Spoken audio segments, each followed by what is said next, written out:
One of the most common questions I receive from people approaching retirement is this: can I work and collect Social Security at the same time? The answer is yes, you can. But the rules are complicated, the penalties for getting it wrong are significant, and most people who try to work while collecting Social Security end up making at least one costly mistake. Today, I'm going to walk you through every rule related to working and collecting Social Security simultaneously. The earnings limits, the penalties, who they apply to, who they do not apply to, what happens to your withheld benefits, and the smart strategies for maximizing your income if you plan to work in retirement. Let us start with the most important concept you need to understand. The rules for working while collecting Social Security are completely different depending on whether you have reached your full retirement age or not. Before full retirement age, there are strict earnings limits that can result in your benefits being temporarily withheld. After full retirement age, you can earn as much as you want with absolutely no reduction in your Social Security benefit. This distinction is everything. Your full retirement age for anyone born in 1960 or later is now 67.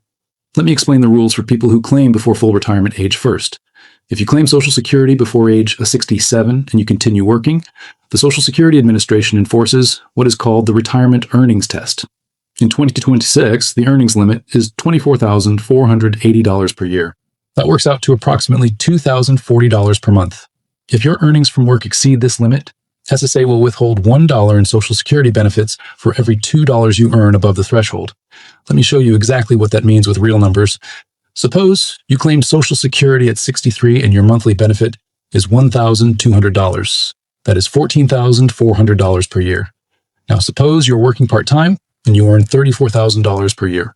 Your earnings are $9,520 above the $24,480 limit. SSA will withhold 50% of that excess amount. 50% of $9,520 is $4,760. That means SSA withholds $4,760 of your annual benefits. At $1,200 per month, that is almost 4 full months of Social Security checks that you do not receive. Now here is something critically important that many people do not know. The withheld benefits are not completely lost.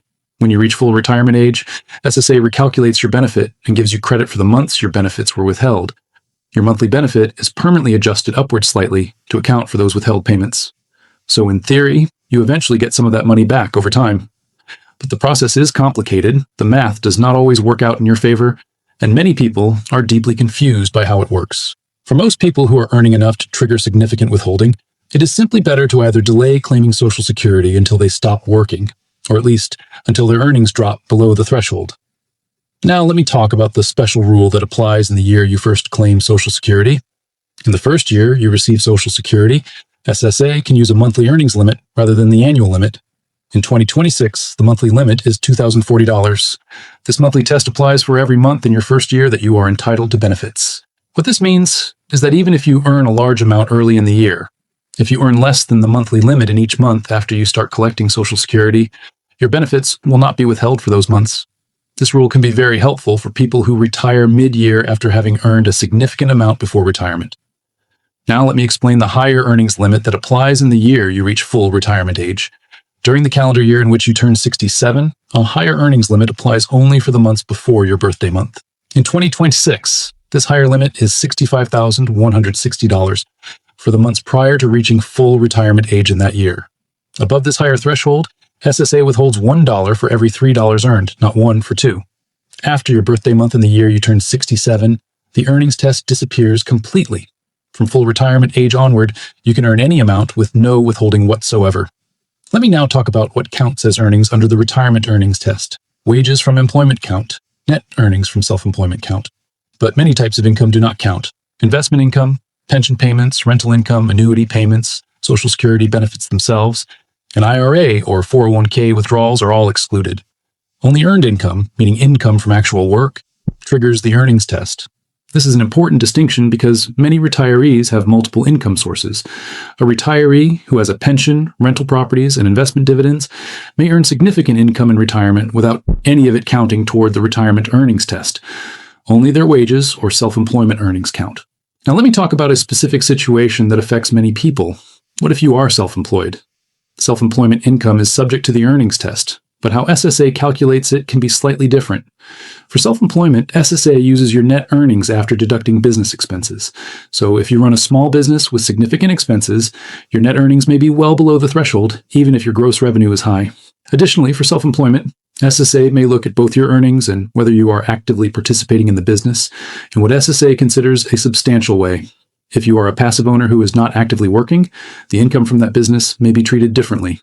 Consulting a Social Security specialist or financial advisor is particularly valuable if you have self-employment income in retirement. Now let me share some smart strategies for working retirees. Strategy 1 is to delay claiming Social Security until you stop working. If you are earning above the threshold and plan to work for several more years, the simplest strategy is to just wait to claim. Every year, you delay past 62 and up to 67 reduces or eliminates the penalty. Every year, you delay past 67 grows your benefit by 8%. Strategy 2 is to understand your actual net benefit from working. If you are collecting Social Security and working, calculate what you're actually keeping after withholding. For every $2 earned above the limit, you lose $1 of benefits. That effectively creates a 50% marginal tax rate on earnings above the threshold, on top of whatever income taxes you owe. In some cases, working fewer hours to stay below the limit is financially smarter than working more and losing benefits. Strategy 3 is to use the monthly earnings test wisely in your first year.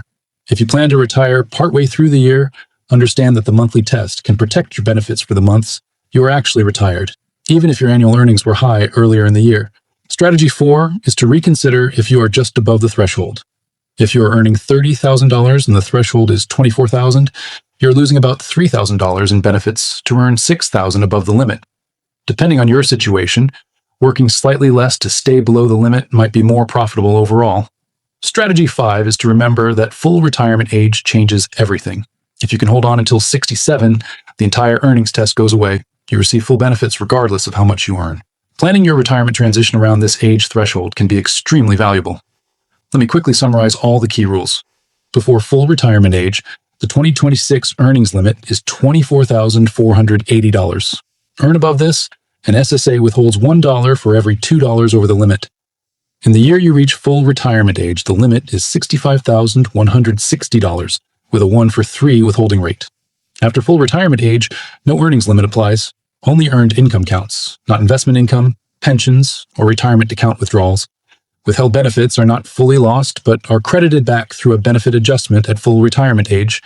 And for most people who are working substantially, delaying Social Security until they stop or reduce work is the financially smarter choice. If you found this video helpful, please like and subscribe. My next video is going to cover a topic that almost nobody talks about: how to actually read your Social Security statement and what the numbers really mean for your retirement planning.